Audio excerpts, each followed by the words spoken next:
Hi everyone, my name is Anna, I'm 30 years old, living in San Antonio, Texas, though I'm planning to relocate soon. Life has been a whirlwind recently, as I've just emerged from a difficult marriage that lasted a year and a half. It was a harrowing experience, and I had to rely on my dad and the police to safely leave. I often wonder if I could have avoided that situation had I been more cautious or wise.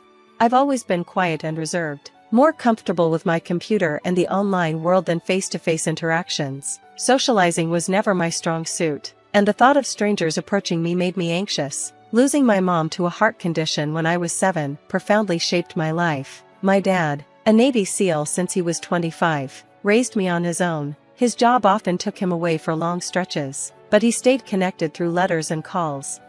After my mom passed, my dad came home to find me inconsolable. I remember how hard he worked to comfort me, promising that everything would be okay now that he was back. Still, I could sense his grief, and it was the first time I saw him overwhelmed. When I had a playground accident a few months later, he took a short break from work to stay with me. During that time, he left me in the care of my grandmother, asking her to teach me how to bake and cook my favorite treats.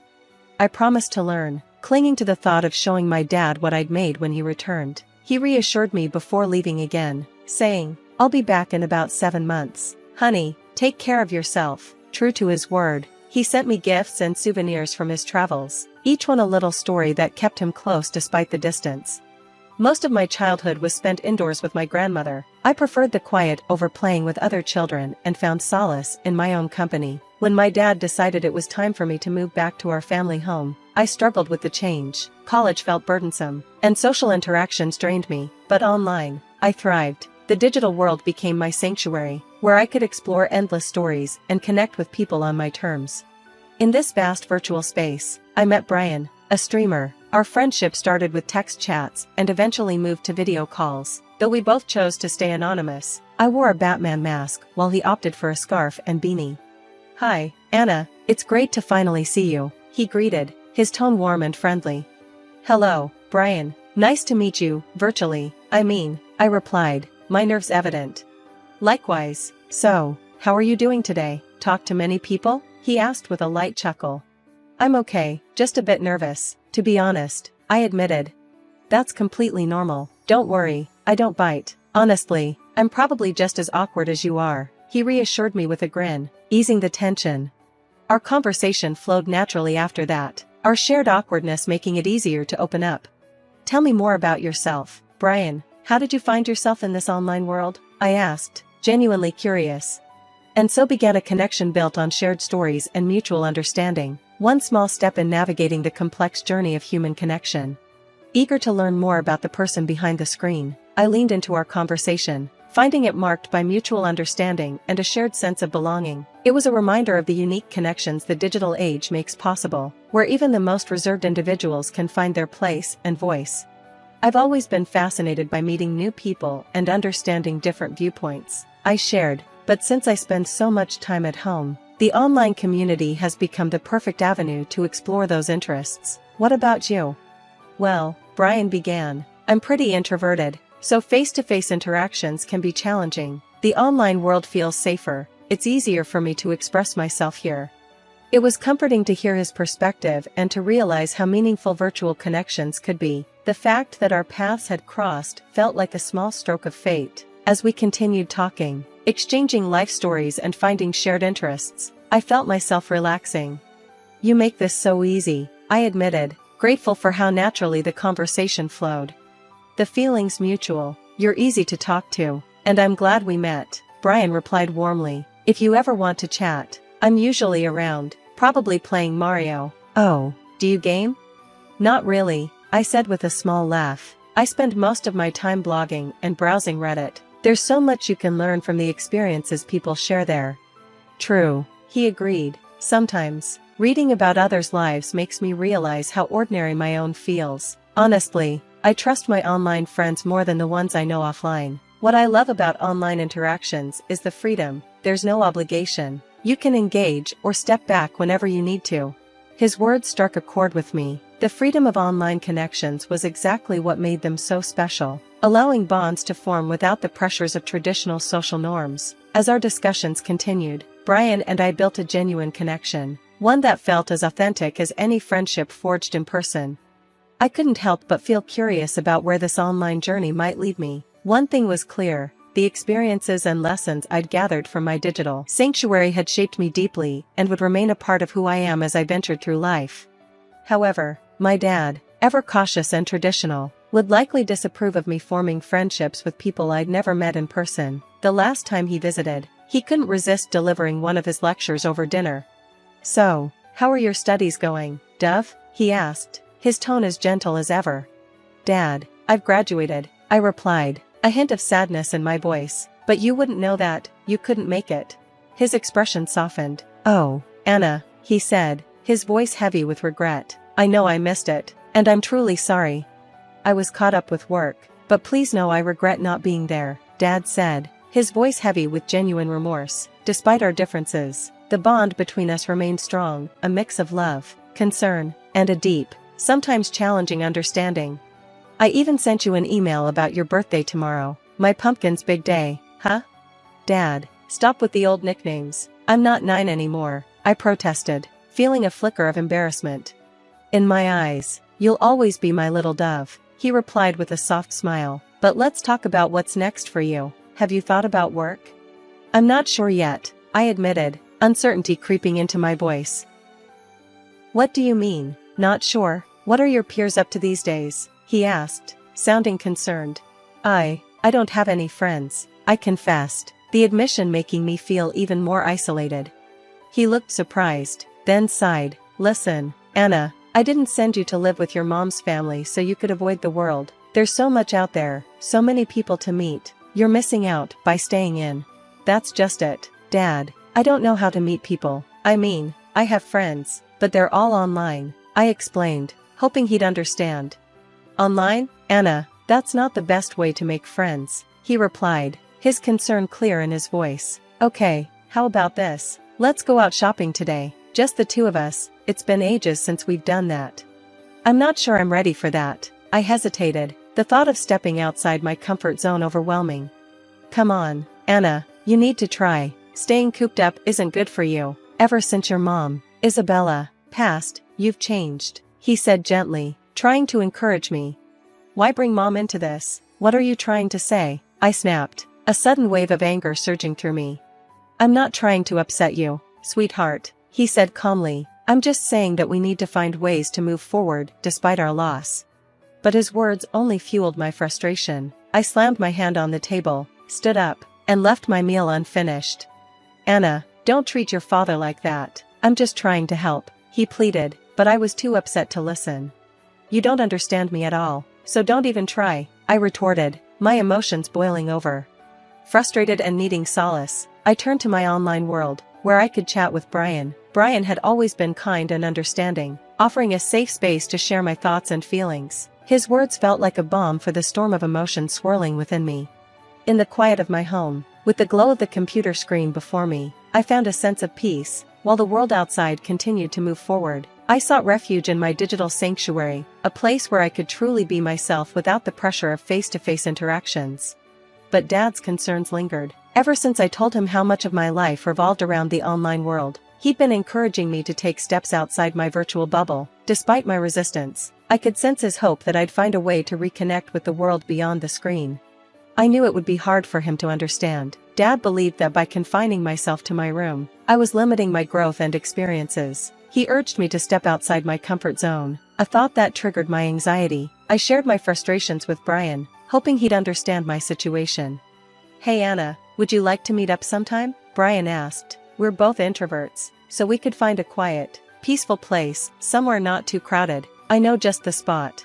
The idea caught me off guard. "I'm not sure. It feels a bit sudden. I need time to think about it," I replied, unsure of myself. "No pressure. Take your time. Whenever you're ready, just let me know. Here's my address. You're always welcome," Brian said, his words filled with patience and understanding. "Why are you so kind to me? I'm practically a stranger," I asked, puzzled by his warmth. "Because I genuinely like you," Brian said, his sincerity striking a chord within me. "I know it might sound odd, but I'd like to get to know you better. Whenever you're ready, you know where to find me." His kindness lingered in my thoughts, and after some time, I decided to take the leap and meet Brian in person. It was a monumental step for me. As I approached his home, my heart raced with a mix of excitement and nervousness. Surprisingly, he lived just a 35-minute drive away.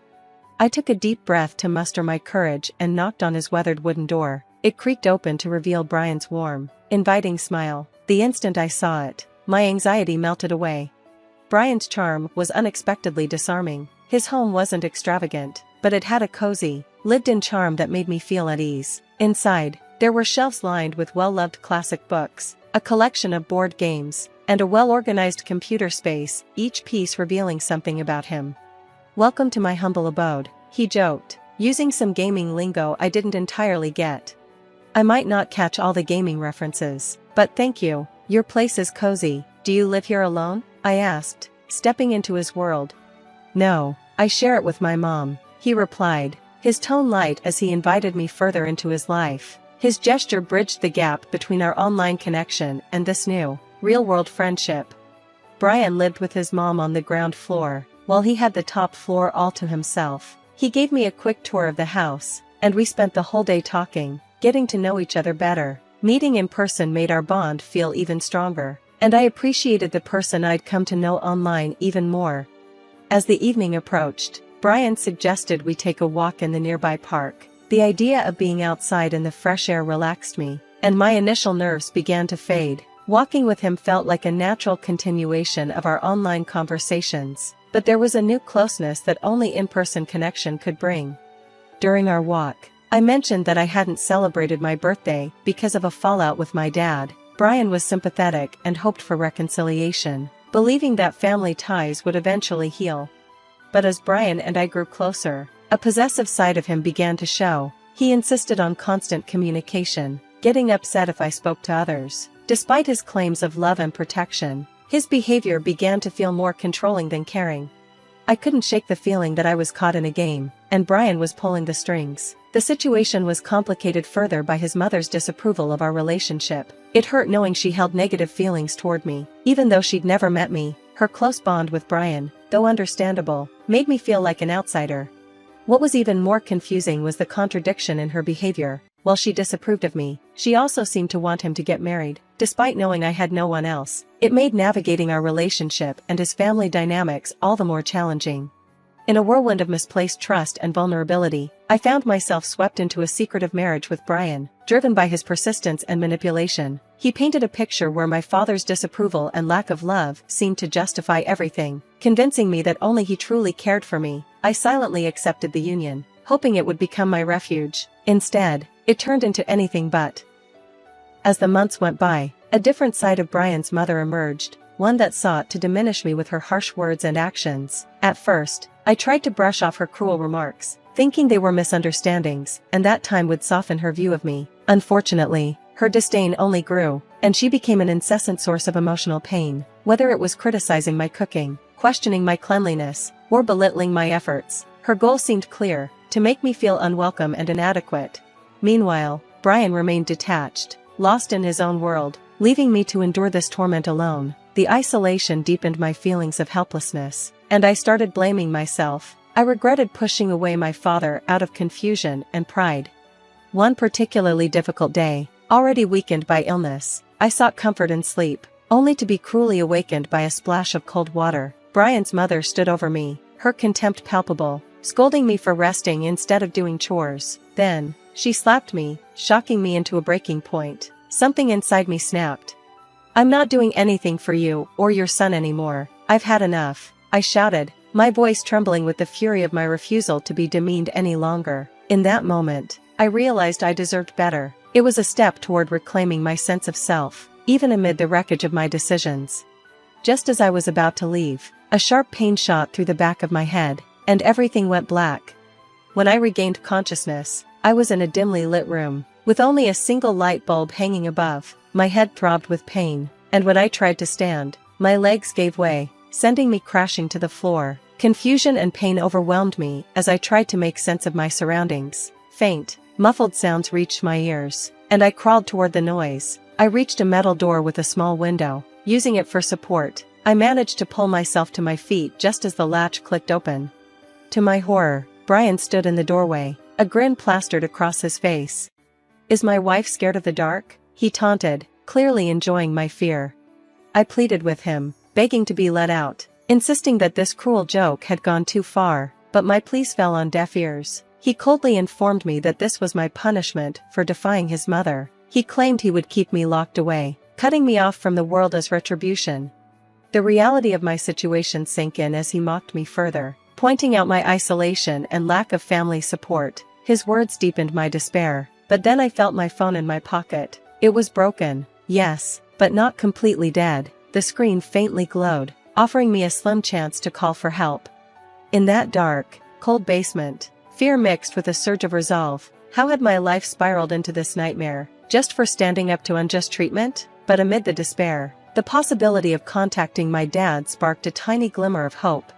Memorizing my dad's number, a lifeline I never expected to need, I dialed it with shaking hands, tears blurring my vision. My voice trembled as I recounted the terrifying ordeal, clinging to the hope that he could rescue me from this nightmare.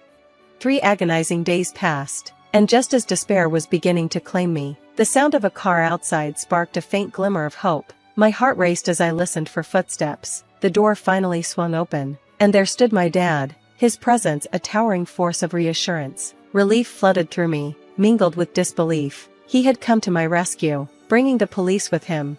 Brian was taken into custody, and his attempts to fabricate excuses fell flat. Their fate in court loomed ominously as they faced the consequences of their actions. "You have no idea what awaits you," my dad said, his voice firm, his disappointment and anger clear. Despite their lies, the truth was undeniable. As we left the dark confines of that basement, I felt a surge of courage. This harrowing experience, though painful, illuminated my strength and my dad's unshakable support. I vowed to stand tall against any future adversities, determined to reclaim my autonomy and voice. Moving to Jacksonville with my dad marked a fresh start, leaving behind the shadows of Texas. This ordeal had taught me a valuable lesson: to be cautious with online connections and the realities behind screens. Though this chapter of my life had closed on a grim note, ahead lay the promise of healing and empowerment, with my dad's steadfast support lighting the way.